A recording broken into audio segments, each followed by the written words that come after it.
Good afternoon, class of 2026. Good afternoon. Good afternoon. How delighted I am to be here with you this afternoon in what I consider to be one of the most important moments of your prep career. When my children were growing up, I read to them all the time. All the time. And one of my fondest memories is of reading all the Harry Potter novels to them. Yes, all 7, out loud. In this series, which consists of 7 novels, my favorite quote comes from Albus Dumbledore, who, when discussing magic, says, "Words are, in my not-so-humble opinion, our most inexhaustible source of magic, capable of both inflicting injury and remedying it." I'm going to say that again. Words are, in my not-so-humble opinion, our most inexhaustible, meaning it's never going to run out, source of magic, capable of doing 2 things: inflicting injury, pain, or remedying it, curing it.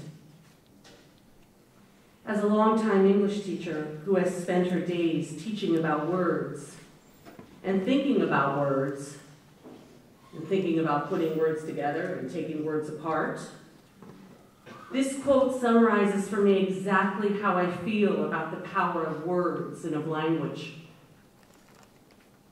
So, scholars, brothers, when I got to thinking about this talk, of course I started to think about the word la compagnia and its meaning. If you don't understand its meaning, you really don't understand why you're here or why you're beginning this retreat experience. La compagnia, companions. What do you think about when you think about the word or words company, companion, and companionship? How do you define them in your mind and in your experience? Well, Google defines a companion as someone you spend a great deal of time with and perhaps even travel with. Webster's defines companion as simply one that accompanies another. These 2 definitions suggest that between companions, brothers, there's a friendship, a bond, a mutual respect, and a shared purpose. I want you to think about that, because we don't throw this word around like cookies, guys. Brotherhood and companionship. It means, to me, a friendship, a bond, a mutual respect, and a shared purpose. Now, being an English teacher, you know I love to read stories, already told you that, and during class discussions, love to analyze the events of a story. Frequently, I use stories to find meaning when I might be searching for clarity. As we begin this retreat experience together, I'm going to tell you one of my favorite gospel stories. Now, St. Ignatius taught his companions to enter into a story as they either listened to it or it was read to them, or they read it. He urged them to imagine themselves in the scene. I often do this. So now as I tell you this story from the Gospel of St. Luke, place yourself in the story. Try to imagine what the characters are thinking and feeling. Walk along the dusty road with them as they journey to the village of Emmaus. So, as two disciples of Jesus traveled toward the village of Emmaus, which is about 7 miles from Jerusalem, they seemed tired, and they're deep in conversation with one another. The gospel tells us that the journey was a sad one for them, because just 2 days earlier, Jesus, their teacher and friend and mentor, had been betrayed by someone they thought was a friend and killed. And they didn't understand how that could have happened. Even more upsetting to them was the news that that very morning, Jesus' body had seemingly been removed from the tomb. The disciples were sad, confused, and upset. Do you feel it with them? I do. As they walked along, discussing all of these events and trying to make sense of them, Jesus walked alongside of them and began speaking with them. But here's the trick. Are you waiting for the trick? Because this is what makes this story super interesting. The gospel tells us that the disciples were kept from recognizing Jesus. So they're walking along, full of sorrow, full of grief, and a stranger comes along and begins to accompany them on the journey to Emmaus. So as they walked along, the stranger asked them why they were so sad. And what were they talking about? The disciples looked at the stranger in utter shock. I think today they'd go, "Hey dude, where have you been?" They couldn't believe that he hadn't heard about all the terrible things that had happened to their friend Jesus, who had been very well known. When the disciples explained the horrible events of the last few days, the stranger began to comfort them and explain to them who Jesus was and why he had to endure the trials of the previous days. He reminded them of all that Jesus had taught them and how Jesus would be with them until the end of time. They immediately begin to feel comforted. As they neared the village, the disciples urged the stranger to stay with them as the day was growing short and they didn't want the conversation to end. They entered the house where they were staying and gathered around the table for a meal. The stranger blessed the bread, and as he broke it, the disciples' eyes were opened and they recognized the stranger as their brother Jesus, alive and among them. Take a moment now to consider the absolute joy they must have felt at seeing their friend Jesus.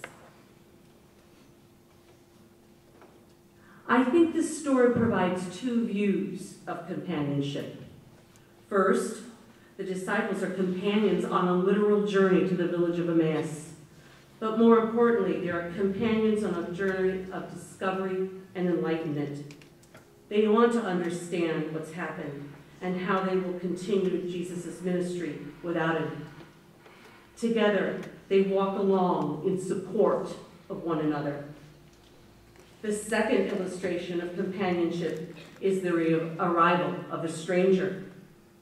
Although they don't know who the stranger is, Jesus accompanies the disciples on a journey to Emmaus, providing them with knowledge which brings them solace and comfort.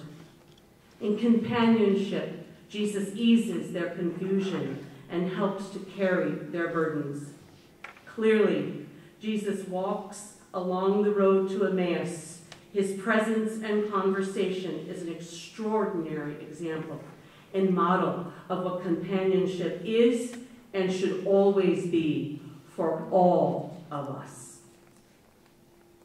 Now, the founder of the Jesuit order and of our school, St. Ignatius Loyola, who you are learning about in your theology classes, was no stranger to the idea of companionship. St. Peter Favors and St. Francis Xavier were his roommates when he was studying in France. And on August 15, 1534, on the Feast of the Assumption, Ignatius and his two companions, Xavier and Faber, finding that they had a common desire to serve and work for God's people, came together in this mission. They had no idea at that moment that the fruit of this companionship, of this journey, would be the founding of the Jesuit order, whose schools and other works have spanned the globe for almost 500 years. What they knew was they shared a passion for and love of their companion Jesus and wanted to do good in the world. That's all they knew. So, you might be saying to yourself, okay, Mrs. Clark, big deal. You just told me a story about Jesus and one about Ignatius. Well, what about me? What about us, the class of 2026? How does any of this apply to us? Well, gentlemen, just 5 weeks ago, you began your high school journey here with your prep brothers, who are now and will continue to be companions on that journey. Together, you'll be there for one another as you experience the exhilarating moments of victory, and yes, at times, the sadness of defeat. You will struggle together through difficult problem sets in math, work together as partners during science labs, learn the nuances of a different language, discuss history and politics in your social studies classes, plow through reading and the writing of essays and reflections in theology and English. But you will do it together as companions, as prep brothers. As your journey continues, you will do what you did today with your young brothers and sisters from St. Raphael's School. You will provide moments of joy and comfort for those that you meet in your service opportunities. But more importantly, you will stand in companionship and fellowship with those you serve. To your prep brothers, you will model yourself after Jesus. You will be there for them in their times of difficulty, and you will never use your words to hurt or harm them. You will never use your words to hurt or harm them. Most importantly, and what I think you have to think about as you begin this retreat experience, most importantly, Jesus, your brother, your first companion, your forever companion, will walk alongside you. Sometimes you might be like the disciples who didn't recognize Jesus. But other times you will know he's there and you will feel his presence. Know that Jesus is always with you, whether you recognize him or don't. In companionship with your prep brothers, with Jesus your brother, you will do great things, both here at prep and in your community, always remembering that all that you do is ad majorem Dei gloriam, for the greater glory of God.